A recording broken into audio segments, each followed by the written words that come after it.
A very good morning to all of you. Today we will discuss chapter number 6, that is dissolution of partnership firm. Alright, dissolution of partnership firm is last chapter of partnership.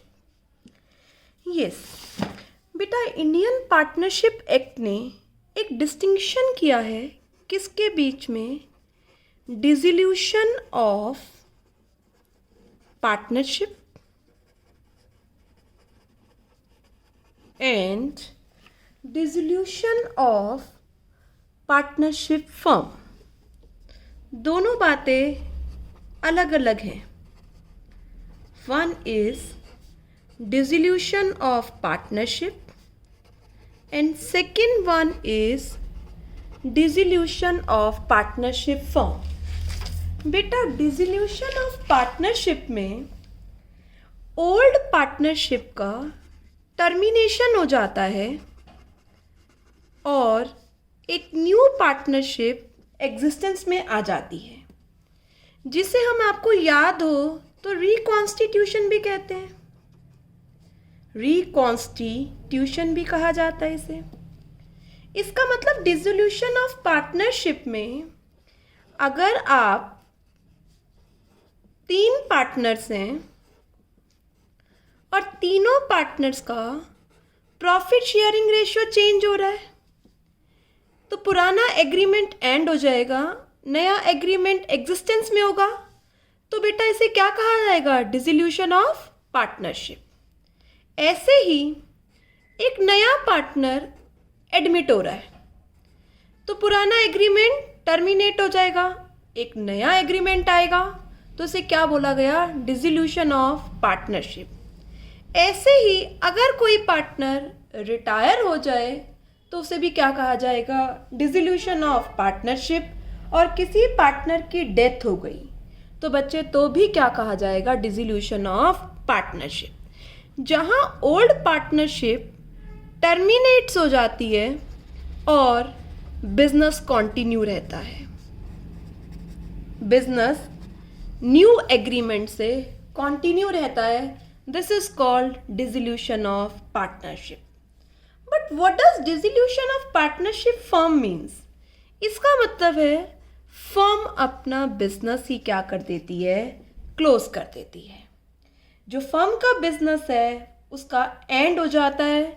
जितने उसके assets होते हैं बेटा, वो assets वो cell कर देती है, लायबिलिटीज़ को पे कर देती है, बाकी सब अकाउंट सेटल कर देती है पार्टनर्स के. तो उसे क्या कहा जाएगा, dissolution of partnership firm. Means अभी जो आपने चैप्टर्स पढ़े हैं, change in profit sharing ratio, admission, retirement, death, वो किसके अंडर आते हैं, डिसोल्यूशन ऑफ पार्टनरशिप. हमारा टॉपिक क्या है, dissolution of partnership firm. Firm का बिजनेस ही बंद हो रहा है. यहाँ पर फर्म का बिजनेस कंटिन्यू रहता है या फर्म का बिजनेस ऑटोमेटिकली डिसॉल्व हो जाता है.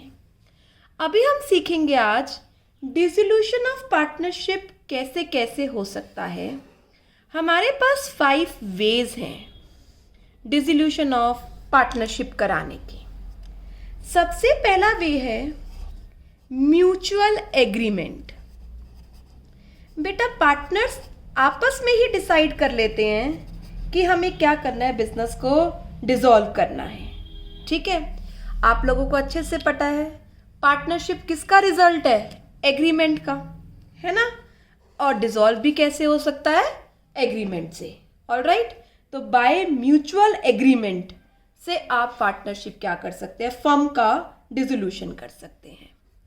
दूसरा आता है आपका compulsory dissolution. Compulsory dissolution means firm को कंपल्सरी ही डिसॉल्व करना है, पर कौन से केसेस में डिसॉल्व करना है, या तो ऑल या कोई वन पार्टनर क्या हो गया, इंसॉल्वेंट हो गया. When all or all but one of the partners becomes insolvent. या जो आप बिजनेस कर रहे हो ना बेटा, उसका ऑब्जेक्टिव अनलॉफुल है, आपका बिजनेस अनलॉफुल हो गया तो कंपल्सरी आपको अपना बिजनेस क्या करना पड़ेगा, डिसॉल्व करना पड़ेगा। थर्ड केस में आपको कब डिसोल्यूशन करना हो सकता है, किसी इवेंट के हैपनिंग से। जैसे मैं आपको समझाती हूँ, आपने ये कहा हुआ था कि अगर किसी पार्टनर की डेथ हो गई ना तो हम बिजनेस डिसॉल्व कर देंगे, तो वो इवेंट हैपन हो गया। या आपने कोई पर्टिकुलर पीरियड के लिए कहा था कि 2 साल के लिए पार्टनरशिप करेंगे, अब 2 साल खत्म हो गए तो बच्चे पार्टनरशिप क्या हो जाएगी, डिसॉल्व हो जाएगी। या आपने कहा था किसी पर्टिकुलर ऑब्जेक्टिव के लिए आपने पार्टनरशिप की है, ठीक है, अब वो ऑब्जेक्टिव अचीव हो गया है तो भी पार्टनरशिप ऑटोमेटिकली डिसॉल्व हो जाएगी। तो जो इवेंट आपने डिस्कस किया था उस इवेंट के हैपनिंग पर भी पार्टनरशिप क्या हो सकती है, डिसॉल्व हो सकती है। ऑलराइट, नेक्स्ट आता है बाय नोटिस। अगर ड्यूरेशन पार्टनरशिप का फिक्स नहीं है ना, अगर फिक्स है तो उसके बाद ऑटोमेटिकली डिसॉल्व हो जाएगी। तो कोई भी पार्टनर अपनी मर्जी के अकॉर्डिंग नोटिस दे सकता है कि पार्टनरशिप को क्या कर दो, डिसॉल्व कर दो। तो बाय नोटिस भी डिसॉल्व हो सकती है। नेक्स्ट आता है, हो सकता है कोर्ट का ऑर्डर आ जाए, तो कोर्ट का ऑर्डर से भी पार्टनरशिप का क्या हो सकता है, डिसोल्यूशन। कोर्ट किन किन केसेस में ऑर्डर देता है, कोर्ट ऑर्डर देता है अगर कोई पार्टनर अनसाउंड माइंड का हो जाए, कोई पागल हो जाए, ठीक है, अनसाउंड माइंड का कोई पर्सन हो गया, कोई पार्टनर हो गया, तो कोर्ट किसी भी पार्टनर की एप्लीकेशन पर कोर्ट क्या कर सकता है, कंपल्सरी वाउंड अप करा सकता है। ऑलराइट, अगर कोई पार्टनर इनकैपेबल हो गया अपनी ड्यूटीज को परफॉर्म करने पर, तो कोई भी और पार्टनर इसके लिए केस फाइल कर सकता है और कोर्ट डिसोल्यूशन का ऑर्डर दे सकता है।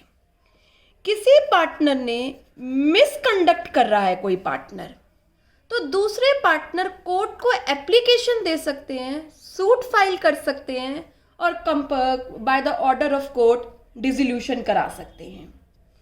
कोई पार्टनर कॉन्टिन्यूसली जो पार्टनरशिप एग्रीमेंट है उसका ब्रीच कर रहा है, उसे तोड़ रहा है, तो दूसरे पार्टनर कोर्ट को एप्लीकेशन दे सकते हैं और कोर्ट उस केस में वाइंड अप करा सकता है।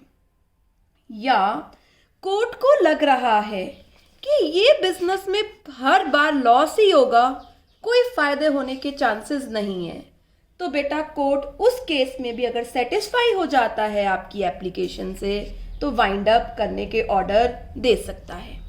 या कोर्ट को कोई और ग्राउंड इक्विटेबल लग रहा है, जस्टिफाइड लग रहा है, तो उस ग्राउंड पर भी कोर्ट आपका wind up, business wind up करा सकता है।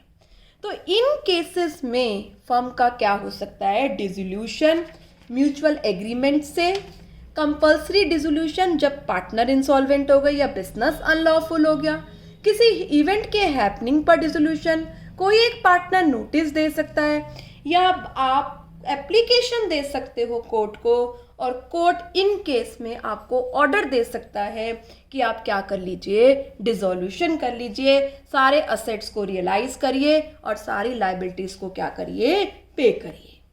तो यहाँ तक आपको ये समझ आ जाना चाहिए कि डिसोल्यूशन ऑफ पार्टनरशिप क्या है, डिसोल्यूशन ऑफ पार्टनरशिप फर्म क्या है और कैसे कैसे डिसोल्यूशन हो सकता है।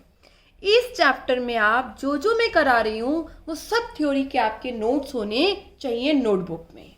ऑलराइट, अब हम बात करते हैं कि अकाउंट्स का कैसे सेटलमेंट होता है डिसोल्यूशन में। हेडिंग डालो मेरे साथ, settlement of accounts in dissolution. Partnership act का सेक्शन 48 ने मोड बताया हुआ है कि किस तरीके से अकाउंट्स का सेटलमेंट होगा। सबसे पहले इसने क्या दिया है, लॉसेस का ट्रीटमेंट दिया है। अगर फर्म को लॉसेस हो रहे हैं तो किस तरीके से वो लॉसेस का ट्रीटमेंट होगा, ये आप अपनी मर्जी से नहीं कर सकते। जो भी फर्म पार्टनरशिप एक्ट ने बताया है उसको आपको फॉलो करना पड़ेगा। अगर लॉसेस हैं फर्म में तो सबसे पहले वो कम पूरा होगा कि कोई आपके पास रिजर्व्स पड़े हैं। उसके बाद वो लॉसेस पार्टनर की कैपिटल से पूरे किए जाएंगे। ऑलराइट, उसके बाद भी वो लॉसेस बच गए तो पार्टनर के पर्सनल असेट्स से क्या किए जाएंगे, वो लॉसेस मीट आउट किए जाएंगे। ऑलराइट, लॉसेस जो है फर्म के सबसे पहले रिजर्व या प्रॉफिट्स में से मीट आउट होंगे, उसके बाद पार्टनर्स की कैपिटल में से, और फिर भी जरूरत पड़ी तो पार्टनर के पर्सनल असेट्स लिए जा सकते हैं। अब जो अमाउंट आपके पास असेट्स को रियलाइज करने से आएगा, उस अमाउंट को आपको कैसे कैसे यूज़ करना है। आपने असेट्स को बेच दिया, उससे जो अमाउंट आएगा उससे आपको सबसे पहले आउटसाइड डेट्स को पे करना है। फिर पार्टनर का कोई लोन है, पार्टनर का लोन पे करना है। फिर पार्टनर के कैपिटल अकाउंट को रिटर्न करना है। फिर भी कोई रेजिड्यू बच गया तो पार्टनर अपने प्रॉफिट शेयरिंग रेशियो में क्या कर लेंगे, डिस्ट्रीब्यूट कर देंगे। इस लिस्ट को मैं और कॉम्प्रिहेंसिव कर रही हूँ, ऑर्डर ऑफ पेमेंट बोलते हैं इसे। बेटा आपकी मर्जी से पेमेंट नहीं होगी कि जिसको आप देना चाहें उसको दे दीजिए और जिसको आप ना देना चाहें उसको नहीं दीजिए। नहीं बेटा, ऑर्डर ऑफ पेमेंट में सबसे पहले क्या है, ध्यान रखना है। सब बच्चों को ये चीज़ लर्न होनी चाहिए कि ऑर्डर ऑफ पेमेंट में क्या बातें बताई हुई हैं। सबसे पहले पे होगा रियलाइजेशन के एक्सपेंसेस, जो आप असेट्स रियलाइज करा रहे हैं। उसके बाद आउटसाइड लाइबिलिटी में, इसी की कॉम्प्रिहेंसिव लिस्ट है ये, जो सेक्योर्ड हैं, सेक्योर्ड लोन है, सेक्योर्ड लाइबिलिटीज हैं, उनकी पेमेंट होगी। फिर आउटसाइडर, आउटस्टैंडिंग नहीं है ये, आउटसाइडर है। आउटसाइडर लाइबिलिटीज में अनसेक्योर्ड लाइबिलिटीज पे होंगी। उसके बाद नंबर आएगा बच्चे पार्टनर्स के लोन का।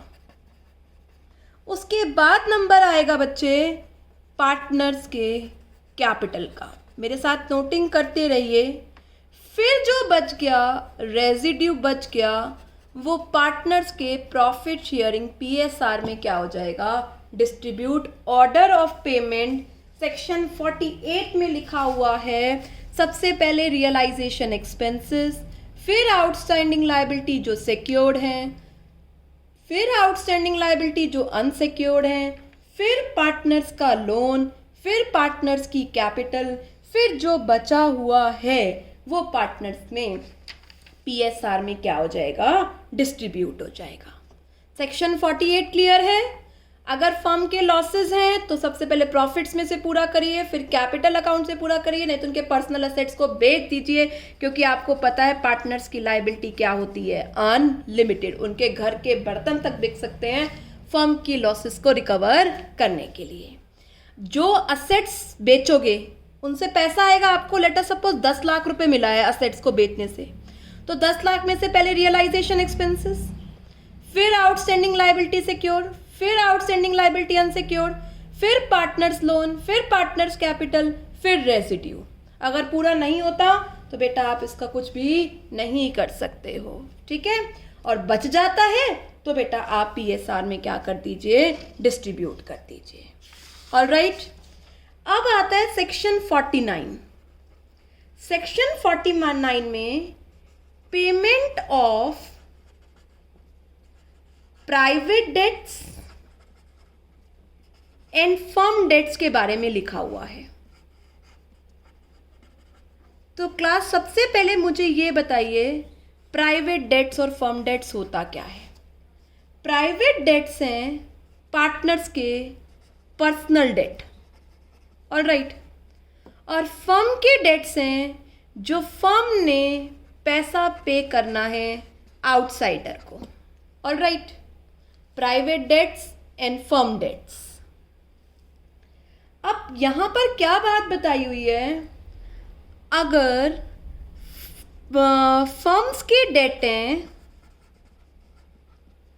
और फर्म की प्रॉपर्टी बेच रहे हैं, तो सबसे पहले फर्म की प्रॉपर्टी फर्म्स के डेट के लिए यूज़ की जाएगी. आपने बिजनेस की प्रॉपर्टी बेची तो सबसे पहले वो किस लिए यूज़ होगी, फर्म्स डेट के लिए. फिर उसमें से कुछ बच गया तो वो प्राइवेट डेट्स ऑफ पार्टनर के लिए यूज़ कर सकते हैं. ऑलराइट, ऐसे ही अगर प्राइवेट डेट्स हैं तो सबसे पहले प्राइवेट प्रॉपर्टी पार्टनर की प्राइवेट डेट को पूरा करने के लिए यूज़ की जाएगी, और जो बच गया वो यूज़ किया जाएगा फर्म के डेट से. ये तो बहुत ही सिंपल बात है, आप खुद भी बता सकते थे. फर्म डेट का मतलब जो डेट्स फर्म ने देने हैं आउटसाइडर को. प्राइवेट डेट का मतलब जो पार्टनर ने देने हैं अपनी पर्सनल कैपेसिटी में किसी भी आउटसाइडर को.